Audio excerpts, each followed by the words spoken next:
Office যাওয়ার সময় আমি কোনো রকমের খেয়ে নিই, সেটা ভাত বা ডাল বুঝি না। কখনো কখনো ছাতু গুলেই গলায় ঢেলে নিই, তাও ট্রেনটা কোনো কোনো দিন পাই না।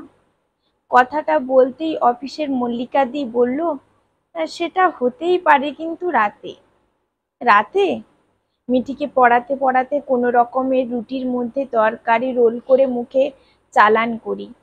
আমার কাছে খেতে বসা মানে সময়ের বিলাসিতা। কথাগুলো বলে যেন খুব বাহবা দিলাম নিজেকে। না, না বাবা, আমি খেতে বসি সুন্দর করে সাজিয়ে গুছিয়ে কাঁসার থালায়, তাতে গোল করে ভাত, যদি এক তরকারিও হয় সেটাও বাটিতে নেই।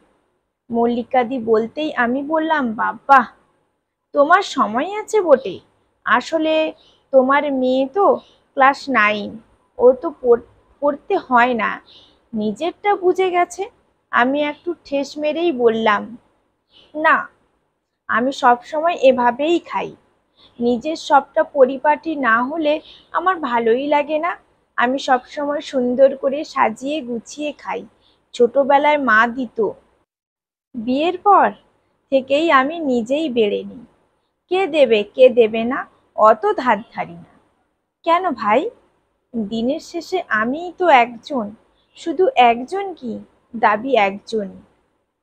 কথাগুলা বলার সময় কি দাম্ভিক লাগছে মল্লিকাদিকে, নিজেকে নিয়ে এত ভাবার সময় পায়।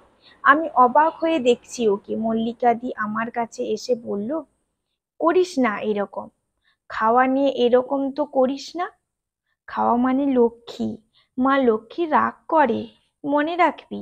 খাওয়া যেমন লক্ষ্মী, তেমনি তুইও লক্ষ্মী, তাই কারোর অবহেলা করিস না। আজ অফিসে বসে কথাগুলো হচ্ছিল। রাতে মিঠিকে ইংরেজি লিখতে গিয়ে রান্নাঘরে এসে রুটির মধ্যে বেগুন ভাজাটা সবে ঢুকিয়ে রোল বানাচ্ছি, মুখে ঢোকবার বলে মনে পড়ল মল্লিকাদির কথাগুলো। তাড়াতাড়ি প্লেট বের করে গুছিয়ে খেতে বসলাম। রুটি, বেগুন ভাজা, শশা, কি সুন্দর দেখতে লাগছে প্লেটটা। 10 মিনিট সময় নষ্ট হলো ঠিকই, কিন্তু মা লক্ষ্মীর অবহেলা তো হলোই না। কলমে অনিন্দিতা মুখার্জি সাহা, কণ্ঠে সুষমা।